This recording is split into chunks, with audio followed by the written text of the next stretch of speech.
ওই মন্দির করতে করতে লাইনটা ছেড়ে দেবে।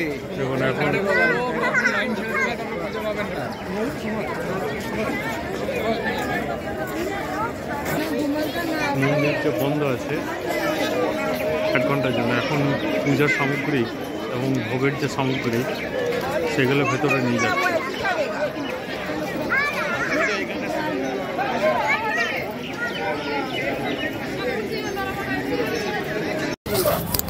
তো ভগবান জগন্নাথ দেবের দর্শন করলাম। প্রচণ্ড ভিড়, এখন পিক সিজন চলছে। তো চারিদিকে ঘুরে ফিরে খুব সুন্দরভাবে দর্শন করেছি। তো ধন্যবাদ। মন্দিরের ভেতরে তো কোনো ছবি তুলতে পারিনি, কারণ সেখানে মোবাইল অ্যালাউ নেই। তো পিক সিজনে ভিড় থাকলেও দর্শনটা খুব ভালোভাবেই করেছে।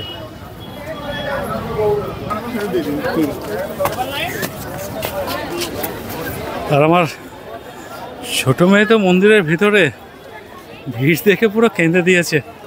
ওকে আবার সেই কাঁধে নিই তবে মেয়ে চুপ করে।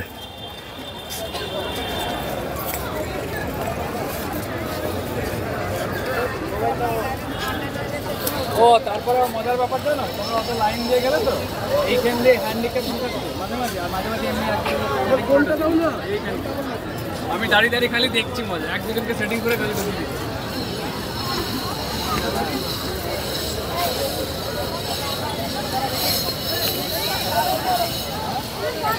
এটা বেশি নেই সবাইকে।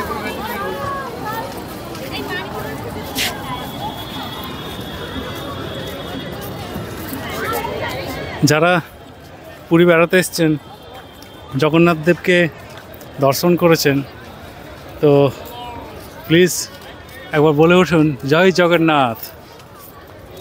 ঈশ্বর আপনাদের পরিবারের সকলকে ভালো রাখুক, সুস্থ রাখুক, আপনাদের মঙ্গল কামনা করি। প্রত্যেকে মনস্কামনা পূরণ করুক। এবং প্লিজ একটা এই চ্যানেলের জন্য লাইক এবং সাবস্ক্রাইবার শেয়ার করুন।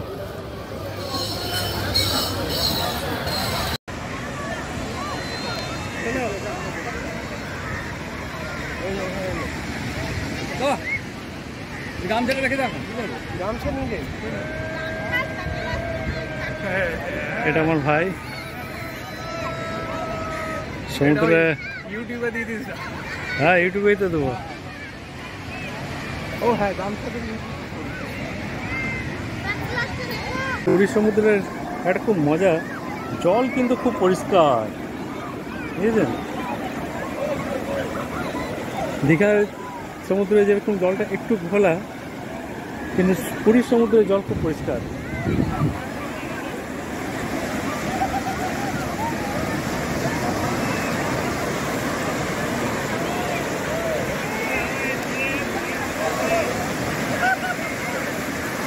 ভাইয়ের সঙ্গে আমার ভাগ্নে জলে নেমেছে।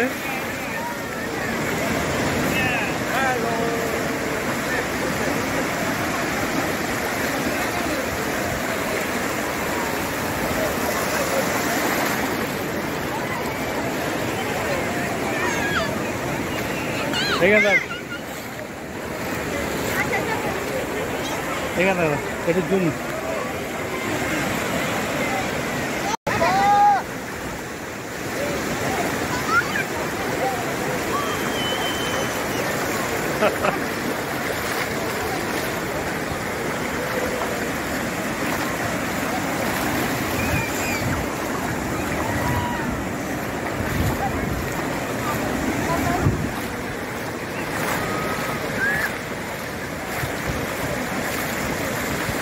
এদের জলের পাগলামি শুরু হয়ে গেছে।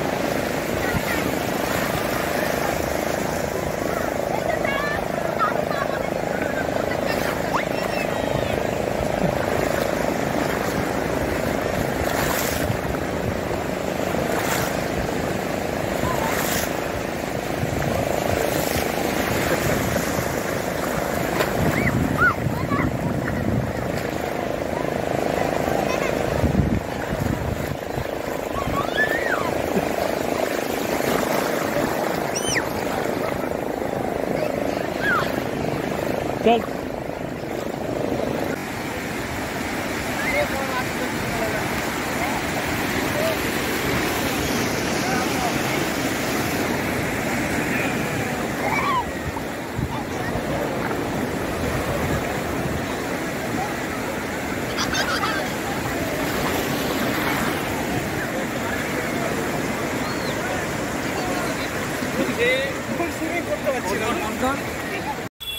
জয় জগন্নাথ।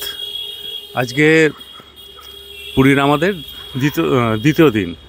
তো আমরা খুব সন্তুষ্ট, কারণ এটা হচ্ছে হোটেল গোপীনাথ। আমরা যখন সিংহারি আমাদেরকে হঠাৎ করে বললো যে না, যাই হোক, যেটা আমি পরে বলছি ওটা নিয়ে, ওটা পরে বলছি। তো খুব সমস্যায় পড়ে গেছিলাম, কারণ আমার সঙ্গে ছোট বাচ্চা, আমার মা, দিদি, তো সবাই মিলে এসেছি। এবার পুরো ফ্যামিলি, চারিদিকে হোটেল খুঁজে বেড়াচ্ছি, হোটেল পাচ্ছি না। পিক সিজন, মানে, এবং সারা রাত গাড়ি জার্নি করেছি, প্রচণ্ড কষ্ট হচ্ছিল, মানে হাঁটতে পর্যন্ত পাচ্ছিলাম না। তো খুঁজতে খুঁজতে যখন এই হোটেল গোপীনাথে এলাম, তো আমরা নিচেই দুটো বড় রুম, মানে ভাবা যায় না, আমি রুমটা দেখাচ্ছি, 3500 টাকায় এত সুন্দর, মানে অপূর্ব, খুব ভালো। এবং হোটেলের ব্যবহার, কর্তৃপক্ষ যারা আছে, খুব সন্তুষ্ট আমরা। তো আমি এই জন্যই বলছি যে মূলত আমরা যে সমস্যায় পড়েছিলাম, যখন একজন ইউটিউবার, তো সেইখানকার ওনার ফোন নাম্বার সিংহারির যে ছিল, ওনাকে ফোন করেছিলাম। তো উনি বললেন যে হ্যাঁ আসুন, রুম পেয়ে যাবেন। একবার নয়, বেশ কয়েকবারই ওনাকে ফোন করেছি, ততবারই উনি বলেছেন যে হ্যাঁ আসুন, রুম পেয়ে যাবেন, বারবারই বলেছি। তো সেক্ষেত্রে এইখানে আমার মিসেসের যে কাকু, তো ভুবনেশ্বরে থাকে, এবং উনার এক পরিচিত, উনিও পুরীতেই বাসিন্দা, পুরীতেই থাকেন। তো সেক্ষেত্রে যখন ওনাকে ফোন করেছিলেন, উনি নিজে সেখানে প্রেজেন্ট এসেছিলেন। প্রেজেন্ট হওয়ার পর উনি অ্যাডভান্স করতে চেয়েছিলেন যে রুমের কথা, তখন বললো যে না, অ্যাডভান্স আমরা নেবো না, এলে রুম পেয়ে যাবে। তা আমরা শিওর হয়ে গেলাম যে না, আমরা রুম পেয়ে যাব, ভালো জিনিস। তো আমরা যখন এলাম, তখন এসে আমাদেরকে যেভাবে হ্যারেস করলো, কি বলবো, বলছে না রুম নেই। আমি বললাম বারবার আপনাদের সঙ্গে কথা হচ্ছে, বলছেন যে হ্যাঁ এলে রুম পেয়ে যাবেন, রুম পেয়ে যাবেন। বলছেন না, আপনাদেরকে তাহলে দুটো রুম নিতে হবে। আমরা একটা ডরমেটরি 8 সিটারের সেটা বুক করেছিলাম, বুক তো নাইনি, ওই যেটা কথা হয়েছিল। তো সেক্ষেত্রে যখন খারাপ সিচুয়েশনের মধ্যে পড়লাম, এবং সেই অবস্থায় এত এনার্জিলেস, মানে হেঁটে যে আমরা রুম দেখব বা ঘুরবো ফিরবো, অন্য হোটেল দেখব, সেই পরিস্থিতিও ছিল না। খুব খারাপ লাগলো, যে অত দূর থেকে জার্নি করে এসছি। তো আমরা অনেক ইউটিউবার যারা আছে, তাদের ফোন নাম্বার আমরা অনেকে হয়তো দিই।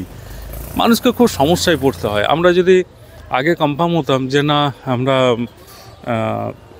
কথা দিতে পারছি না, হোটেল পেতেও পারেন, নাও পেতে পারেন, তাহলে অনলাইন বুকিং সিস্টেমে আমরা বহু জায়গায় যাই, আমরা বহু জায়গায় বেড়াতে যাই, তো তাহলে অনলাইনে কোথাও হোটেল বুক করে নিতাম, এই সমস্যাটা পড়তাম না। তো দীনবন্ধু সিংহারি আমাদের, মানে যে লজ, আমরা সত্যিই খুব ব্যতিব্যস্ত হয়ে পড়লাম। আমার খুব খারাপ লাগলো। আজ থেকে 20 বছর আগে, আরও বেশি হবে, প্রায় 30 বছর, তখন আমি স্টুডেন্ট। তো ট্যুরিস্ট বাস করে এসেছিলাম, তখন ভদ্রলোক বেঁচে ছিলেন। তো ভদ্রলোকের ব্যবহার খুবই ভালো ছিল, যার জন্য আমার একটা দুর্বলতা ছিল যে না, আমি তো ফার্স্ট টাইম যখন পুরী এসেছিলাম, আজ থেকে 30 বছর আগে, স্টুডেন্ট লাইফ, তখন কিন্তু আমরা খুব খুশি, যে দীনবন্ধু সিংহারি, ওনার ব্যবহার খুব ভালো ছিল। কিন্তু ওনার মিসেস যেভাবে আমাদেরকে হ্যারেস করলো, আমি সত্যিই খুব অনুতপ্ত বিষয়টা নিয়ে, প্রচণ্ড আমার খারাপ লেগেছে এই ব্যাপারটা নিয়ে।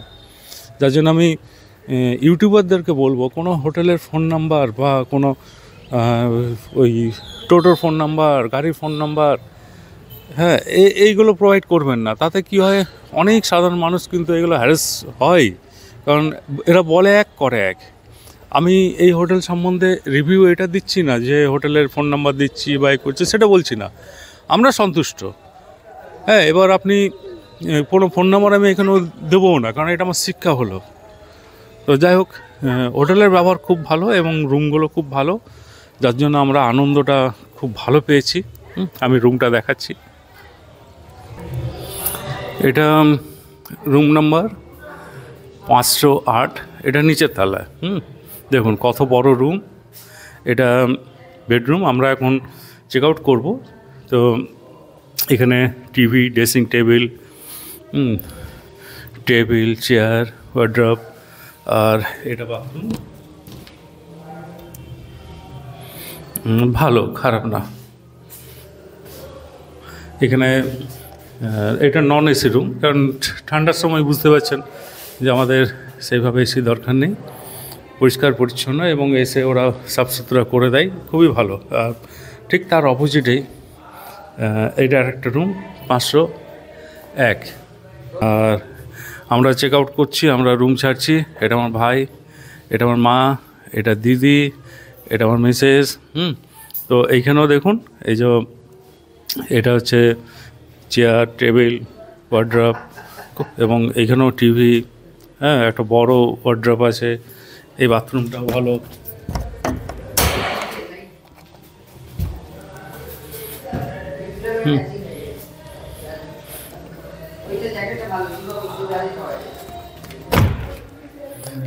তো আমি দিদিকে জিজ্ঞেস করি এই হোটেল সম্বন্ধে কি মনোভাব।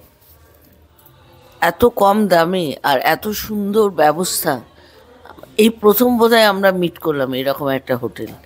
আপনারা আসুন, এখানে এসে আপনারা থাকুন, দেখুন, খুব কমফোর্টেবল, ভীষণ সুন্দর লাগবে, খুব ঘরোয়া পরিবেশ। এটা তুললেই পুরো জায়গাটার, পুরো হোটেলের আমাদের কেমন লেগেছে?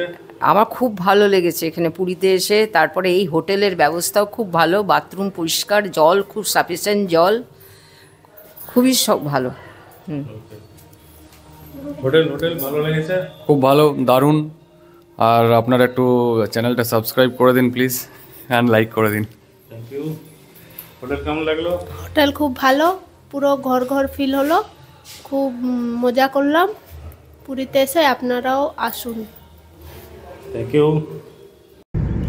জয় জগন্নাথ। আমরা পুরী থেকে বেরিয়ে এখন সোজা যাচ্ছি কোনারক। আপনারা ভাবছেন গাছে এগুলো কি ঝুলছে না, কি ফল? আমিও প্রথমে হঠাৎ করে দেখে চমকে গেছি যে গাছে এগুলো কি ফল। তো এখানে অ্যাকচুয়ালি স্ট্রগুলোকে এইভাবে সুন্দর করে ঝুলিয়ে রেখেছে। এখানে ডাব বিক্রি করে। আর পুরী থেকে বেরিয়ে প্রথম দর্শনীয় স্থান সব থেকে সোজা হচ্ছে প্রথম কোনারক থেকে তারপর ভুবনেশ্বর। রাস্তার ভিউ খুব সুন্দর, দুদিকে সারি সারি গাছ।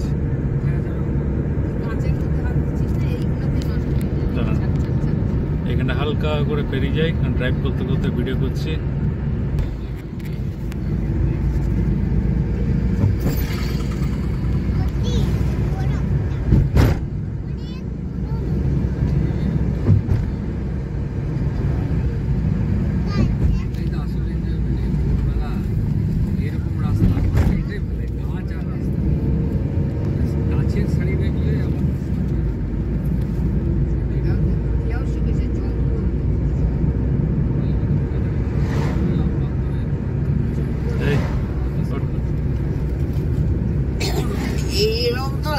এই তো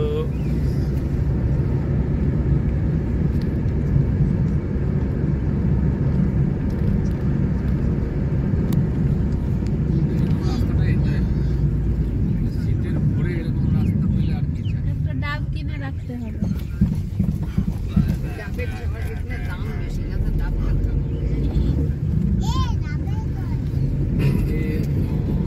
আর সঙ্গ সফর সঙ্গে সবাই ক্লান্ত, দেখছেন? সকালবেলা ঘুম থেকে উঠেও সব ঘুমে ব্যস্ত।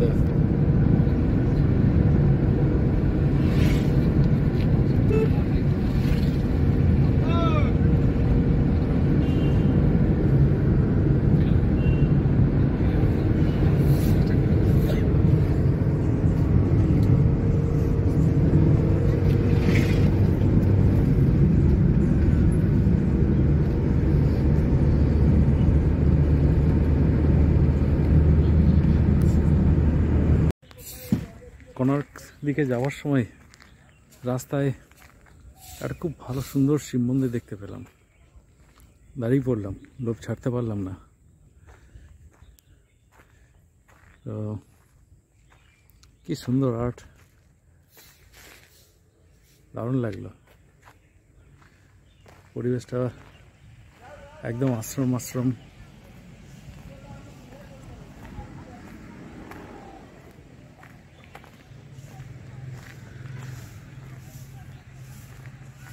কত বড় শিবলিঙ্গ।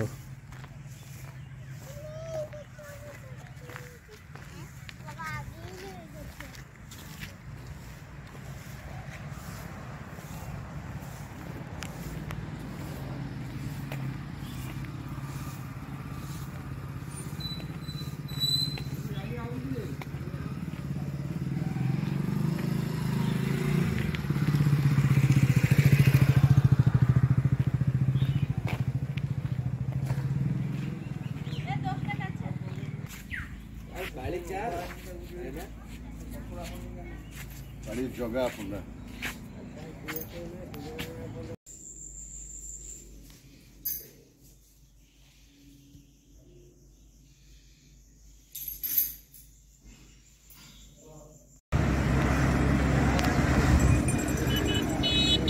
কোণার্ক যাওয়ার পথে চন্দ্রভাগা যে নদী, মানে কথিত আছে যে সূর্যদেবের যে মন্দির তৈরি করছিলেন এবং সেই রাজার যে ছেলে সে নাকি চন্দ্রভাগা নদীতে আত্মহত্যা করেছিল।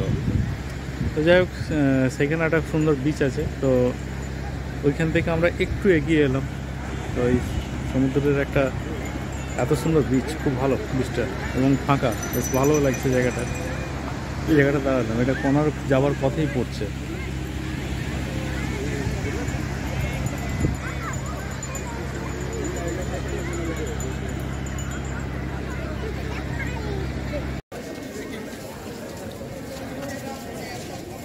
দেখুন কত মানুষ দূর দূরান্ত থেকে তারা আসছেন।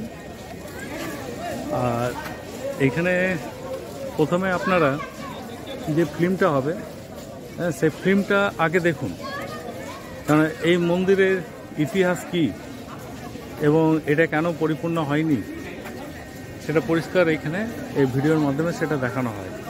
এইটা দেখে তারপর যদি আপনি মন্দিরে যান তাহলে আপনি এর হিস্ট্রিটা বুঝতে পারবেন যে এটার আসল কি রহস্য বা কি বৃত্তান্ত। অনেকেই জানে, কারণ ইউটিউবের অনেক সবাই দিয়েছে।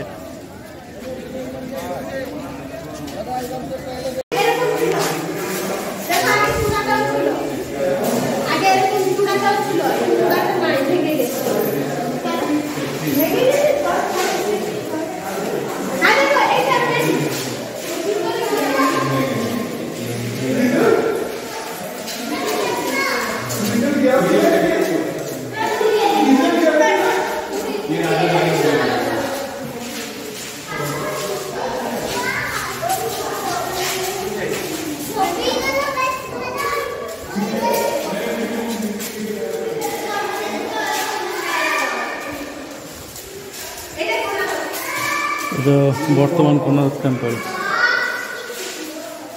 ওইদিকে ওইদিকে ওইদিকে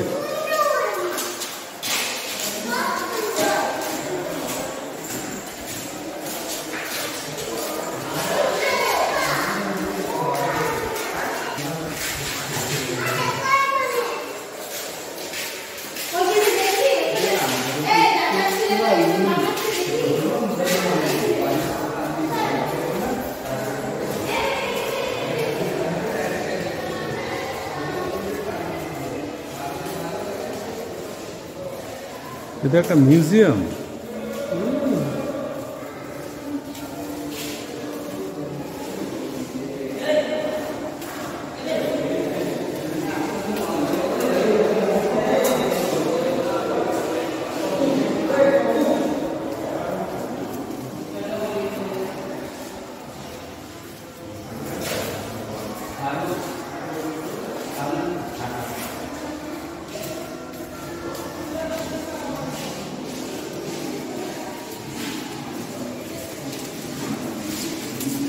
जीजा ए भाता हमारा हम जल्दी आओ जल्दी आओ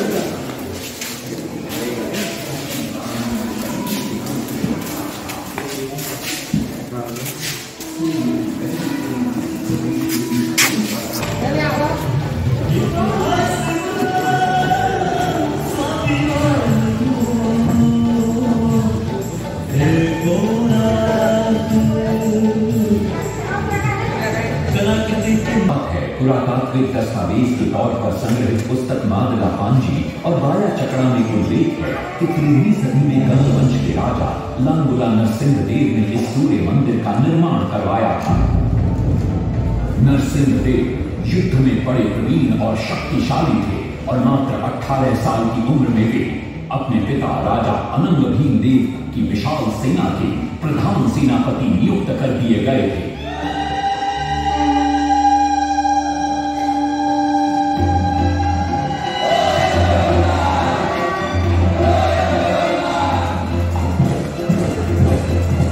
सेनापति बनने के बाद नरसिंह देव ने अपने कुशल नेतृत्व से दक्षिण के कई आक्रमणकारी राजाओं को युद्ध में हराया।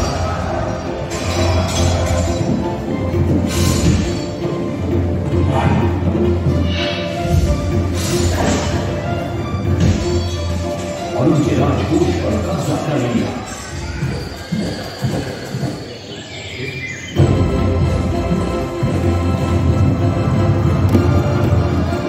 तत्पश्चात उन्होंने विजय पूजा, जिसे आज हम वारंगल के नाम से जानते हैं,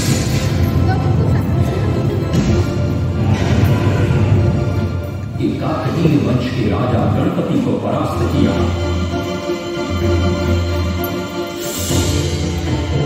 और उनके राजकोष पर भी कब्जा कर लिया।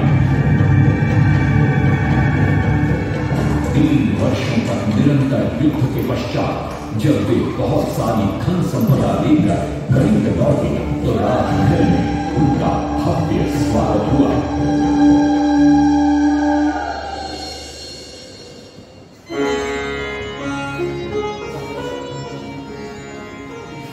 राजमाता कस्तूरी देवी पुत्र नरसिंह देव की वीरता से बहुत प्रसन्न हुई और पुत्र के सामने अपने मन की इच्छा प्रकट की। कहा, तुम्हारे पिता ने शंख क्षेत्र पुरी में भगवान जगन्नाथ का भव्य मंदिर बनवाया है। मैं चाहती हूँ कि तुम पद्म क्षेत्र कोणार्क में उससे भी भव्य और विशाल सूर्य मंदिर बनवाओ। किंतु नरसिंह देव माता से प्रति प्रश्न करते हैं, सूर्य मंदिर है क्यों और वो भी कोणार्क में? तब राजमाता कस्तूरी देवी बतलाती है, द्वापर युग में भगवान श्री कृष्ण के पुत्र सांब बड़े ही सुंदर और सुकुमार थे। वो नारद मुनि को चिढ़ाया करते थे। एक दिन नारद मुनि ने सांब को सबक सिखाने की योजना बनाई और उन्होंने सांब की सुंदरता की प्रशंसा कर उन्हें गोपियों के साथ जल क्रीड़ा करने को उकसाया। वहीं दूसरी तरफ भगवान श्री कृष्ण को जाकर कह दिया कि सांब अपनी मां समान गोपियों के साथ जल क्रीड़ा कर रहा है। श्री कृष्ण इस बात से बहुत क्रोधित हो जाते हैं और वे सांब को श्राप दे देते हैं, जिस सुंदरता का तुम्हें अभिमान है वो तत्क्षण नष्ट हो जा। सांब को घोर हो जाता। जब सांब राजमहल लौटते हैं और मां जांब देवी को ये पता चलता है कि पिता श्री कृष्ण के श्राप की वजह से सांब की ये अवस्था हुई तो सारी रानियां क्रोधित हो जाती। नारद जी को बुलाया जाता है। वे रोग मुक्ति का उपाय बतलाते हैं। वे कहते हैं, सूर्य की पहली किरण ऊर्ध्व देश के एक कोण पर पड़ती है जिसका नाम कोणार्क है। सांब को वहीं जाकर सूर्य की आराधना करनी होगी।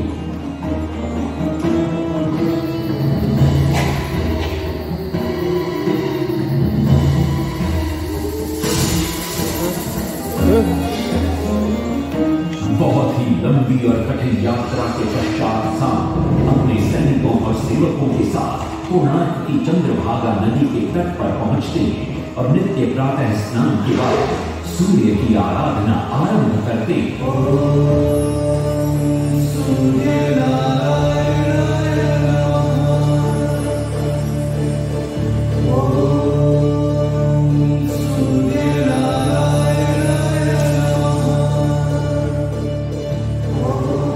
अन्न जल त्याग कर 12 साल की कठिन तपस्या के बाद सूर्य देव प्रसन्न होकर प्रकट होते और सांब को रोग मुक्त होने का वरदान देते। पुत्र, आज रात्रि के चतुर्थ प्रहर में स्नान करते समय नदी के तल में तुम्हें एक वस्तु मिलेगी, वो मेरा ही प्रतिरूप होगी। उसका स्पर्श पाते ही तुम इस कोढ़ रोग से मुक्त हो जाओगे। स्नान के पश्चात सांब जब नदी से बाहर आते हैं तो वो रोग मुक्त हो चुके होते हैं। उनके हाथ में एक छोटा सा पत्थर है। उनके सुंदर और सुकुमार शरीर को देखकर सारे अनुचर और सिपाही प्रसन्न होते हैं। सांब उस पत्थर को वहीं स्थापित कर एक छोटा सा मंदिर बनवाते हैं। लेकिन जब उन्हें ज्ञात होता है कि सूर्य पूजा का विधि विधान यहाँ किसी को पता नहीं है तो वे चिंतित हो जाते हैं। वे ध्यान में बैठते हैं। सूर्य देव पुनः प्रकट होते हैं और सांब के पूछने पर बतलाते हैं कि दूर पश्चिम में साक्य देश के मागा ब्राह्मण पूजा की विधि विधान जानते हैं। सांब साक्य देश की ओर निकल पड़ते हैं, जो आज का ईरान है।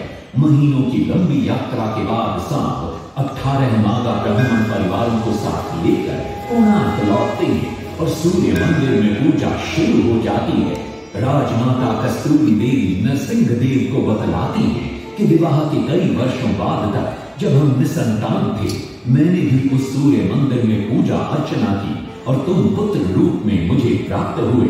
माता की बात सुनकर नरसिंह देव मां को कोणार्क में संसार का सबसे भव्य और विशाल मंदिर बनाने का वचन देते। सदाशिव सामंतराय महापात्र, जो शिवई सांतरा के नाम से लोकप्रिय थे, वे अपने सहयोगी बीसू महाराणा के साथ मंदिर का प्रतिरूप बनाते और नरसिंह देव के समक्ष प्रस्तुत करते। नरसिंह देव मंदिर का प्रतिरूप देखकर अभिभूत हो जाते हैं और शीघ्र मंदिर निर्माण कार्य आरंभ करने का आदेश देते हैं। दूर से बड़े-बड़े पत्थर लाए गए, जितने पत्थर डाले गए सारे टूट गए। हाथ में जो डाला उसमें डाले गए, नहीं पता डाला सारे टूट गए। सिर्फ इंसान तेरा हुए परेशान, किस विधि मंदिर बने।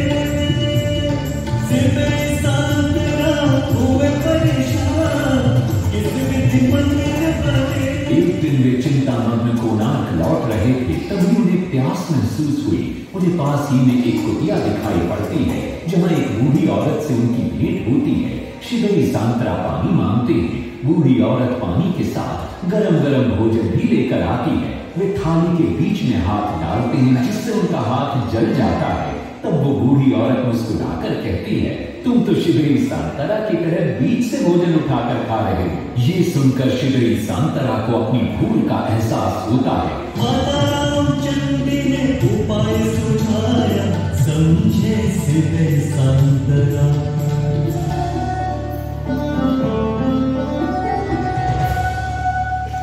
तत्पश्चात वो किनारे से पत्थर डलवाना शुरू करते हैं और मंदिर निर्माण का कार्य तेजी से आगे बढ़ने लगता है। 1200 शिल्पियों ने 12 वर्ष में मंदिर बनाया। घोड़े साथ सजा कर रथ में समय का चक्र बताया।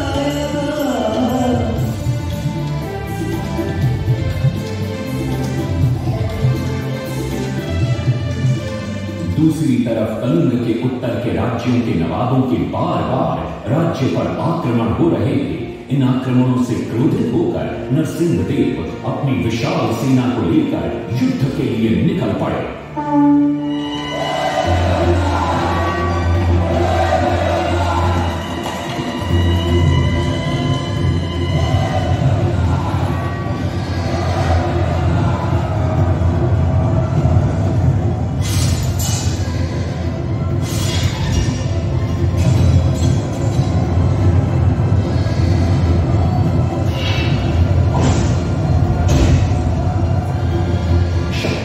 गौड़बंग के नवाबों को भी युद्ध में परास्त कर दिया और उनसे प्राप्त सारा धन अपने कब्जे में लेकर सूर्य मंदिर के निर्माण कार्य में लगा दिया।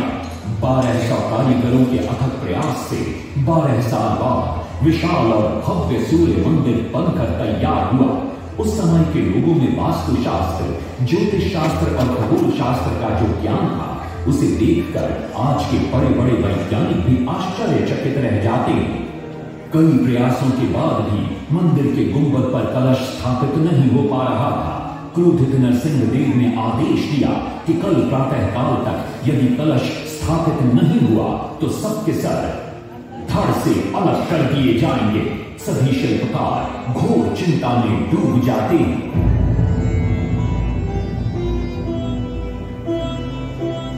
दूसरी तरफ मुख्य शिल्पकार बीसू महाराणा का 12 साल का बेटा धर्मपद सूर्य मंदिर के प्रतिरूप पर कलश बिठाकर प्रसन्न होता है और मां के सामने अपने पिता से मिलने की इच्छा व्यक्त करता है। मां अपने बागीचे के बेर पोटली में बांध कर देती है और कहती है, अपने कुत्ते बलिया को साथ लेकर कोणार्क जाओ। बलिया अपने मालिक को पहचान लेता है और बीसू महाराणा से लिपट जाता है। धर्मपद अपने पिता को प्रणाम करता है और अपना परिचय देता है। सबको चिंता में देखकर वो अपने पिता से इसका कारण पूछता है। कारण जानकर धर्मपद कहता है, अगर आप आज्ञा दें तो मैं मंदिर के गुंबद पर कलश स्थापित कर सकता हूं। शिवेरी सांतरा धर्मपद को अनुमति दे देती। धर्मपद गुंबद पर चढ़ जाता है और कुछ ही समय के प्रयत्न के पश्चात वो कलश को स्थापित करने में सफल हो जाता है। गुंबद पर कलश स्थापित होते ही नीचे गर्भगृह में चारों दिशाओं में लगे चुंबकों के आकर्षण से सूर्य महाप्रभु की मूर्ति शून्य में स्थापित हो जाती है। सब धर्मपद को कंधे पर बिठाकर खुशी से नृत्य करने लगते हैं। तभी कुछ कारीगर इसका विरोध करते हुए कहते हैं, अगर सुबह राजा को ये पता लग गया कि इस बच्चे ने कलश को स्थापित किया है तो किसी का बचना संभव नहीं है, इसलिए धर्मपद को मरना होगा।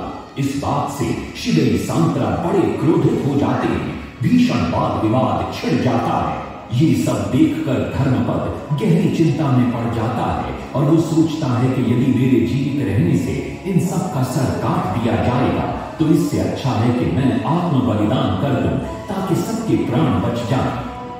और उसी पल धर्मपद नवनिर्मित सूर्य मंदिर के शिखर पर चढ़ जाता है।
तभी वहां नरसिंहदेव भी आ पहुंचते हैं।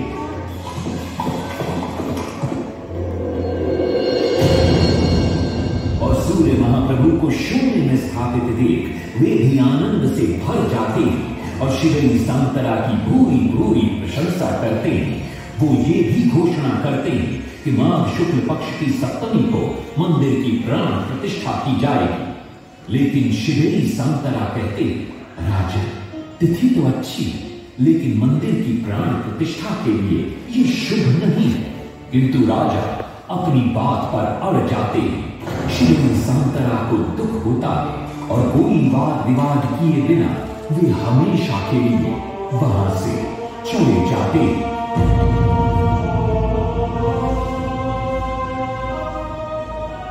पूर्व निर्धारित तिथि पर मंदिर की प्राण प्रतिष्ठा संपन्न होती है।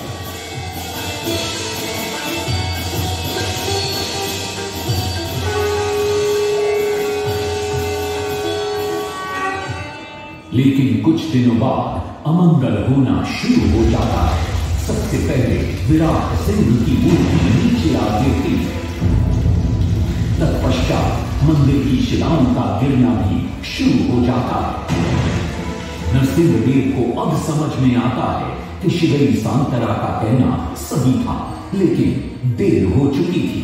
बहुत साल बाद मंदिर के आसपास जंगल उगा और ये मंदिर घने जंगलों के बीच छुप गया। जब अंग्रेजों ने जंगल के बीच इस मंदिर को देखा तो उन्होंने इसका पुनरुद्धार किया। आज आप उसी विशाल मंदिर के भग्नावशेष देख रहे हैं। ये है इस प्रसिद्ध मंदिर की कथा। अब इस कथा में कितनी सत्यता है और कितनी कल्पना है ये तो किसी को नहीं मालूम, लेकिन ओडिशा की जनश्रुतियों में यही कथा विद्यमान है।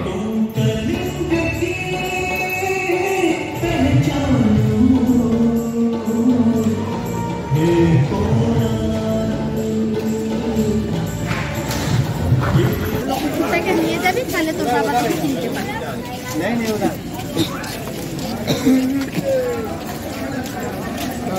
ক্লাস 5 এ পড়েছি। ক্লাস 5 এ এই ফিল্মটা দেখলাম তাই বুঝতে পারলাম, কারণ আমি জানতাম যে রাজার ছেলে সুইসাইড করে আত্মহত্যা করেছে, এটা ব্লকে আমি উল্লেখ করেছিলাম, কিন্তু না, যে মন্দির নির্মাণ করছিল তো তার ছেলে গম্বুজ স্থাপন করে কাহিনীটা তো দেখলেনি। তো এটা আমার একটা ভুল ধারণা ছিল। ভাগ্যিস ফিল্মটা দেখলাম, ফিল্মটা দেখার পর বুঝতে পারলাম।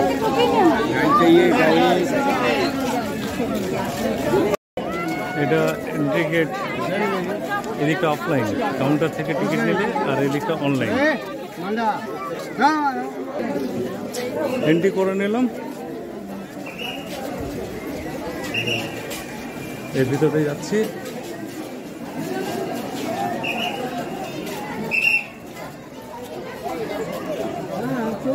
ফিল্ম কাহিনী যেটা দেখেছি,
ধাপ মাইরি ওরে ওরে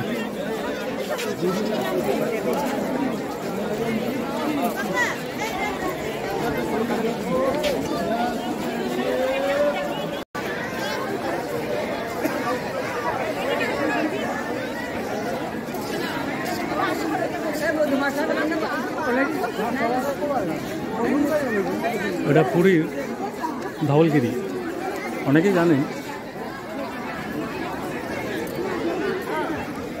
লিঙ্গরাজ মন্দিরের থেকে 7-8 কিলোমিটার, এটা ধবলগিরি।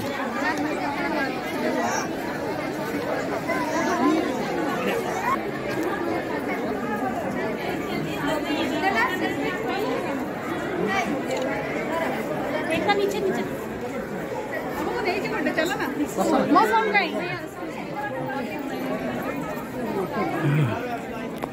45টা সিঁড়ি চাপলাম।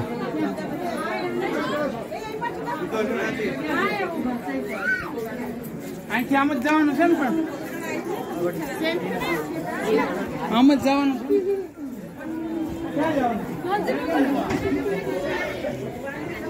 শয়ন অবস্থায়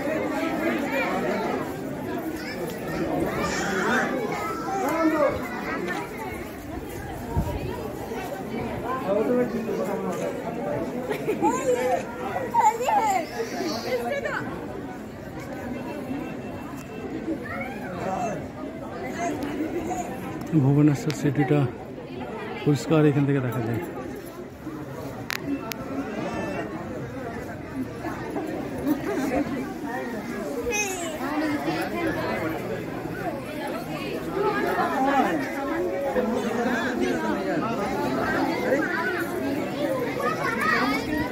দার্জিলিং গেছিলাম, স্পিস টেম্পল একদম সেই আদল, অনেকটা একই।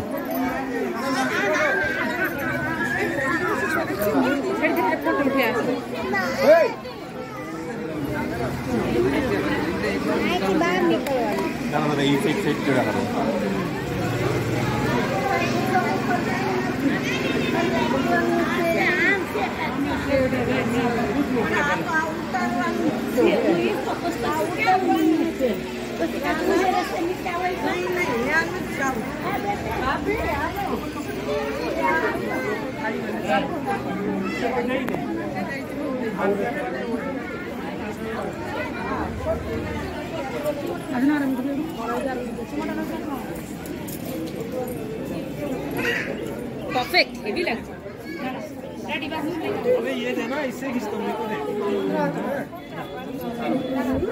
आओ जल्दी आओ।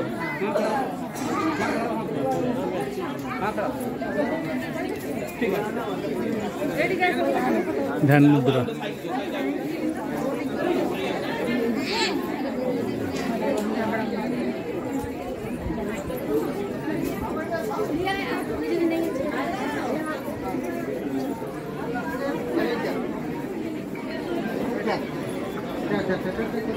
जीत तो गई।